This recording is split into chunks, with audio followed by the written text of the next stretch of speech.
Dementia describes a collective of degenerative brain diseases that involve a variety of different changes.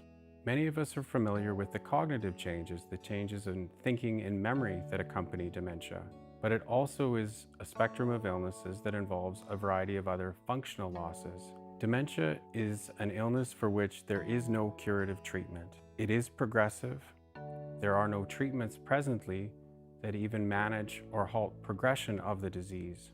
Consequently, an approach which is important to consider in providing this care is a palliative approach to service.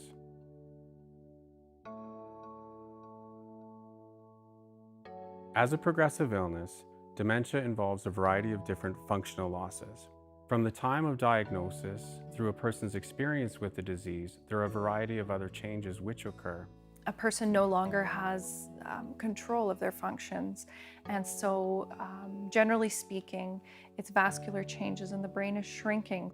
In its later stages, a person has often lost the ability to mobilize independently, to use the toilet, to manage any of their self-care.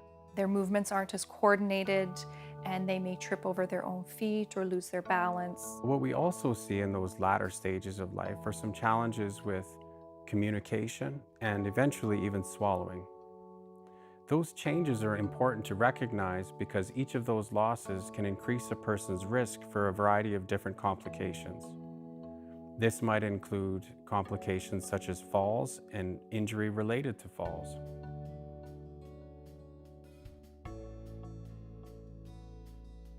If a person with dementia experiences a serious illness, typically we might see a serious infection like pneumonia that can be very difficult to recover from, or a fall. The falls risk is significant. It can be the compounding factors of inability for the brain to process one foot in front of the other. It can be the muscle wasting that goes with it, the strength is diminished. With subsequent health challenges, the consequence for that person can be much more dramatic. A person often doesn't have a diagnosis of dementia in isolation of other health challenges.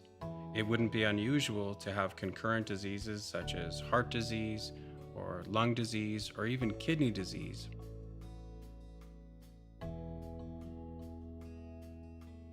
A palliative approach can certainly be part of the care plan when we think about addressing pain and symptom management, psychosocial care, spiritual care. It's all part of a holistic approach to caring for that individual.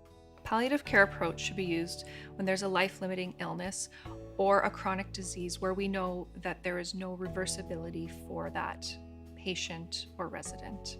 We can think about a palliative approach focusing on the comfort and quality of life for that person, as well as thinking about treatments that will help provide comfort for them. Aggressive medical intervention doesn't necessarily improve a person's comfort or quality of life, nor does it necessarily increase their lifespan. It's important to ask questions to your healthcare provider about what can they expect. So what are my choices moving forward on behalf of my loved one?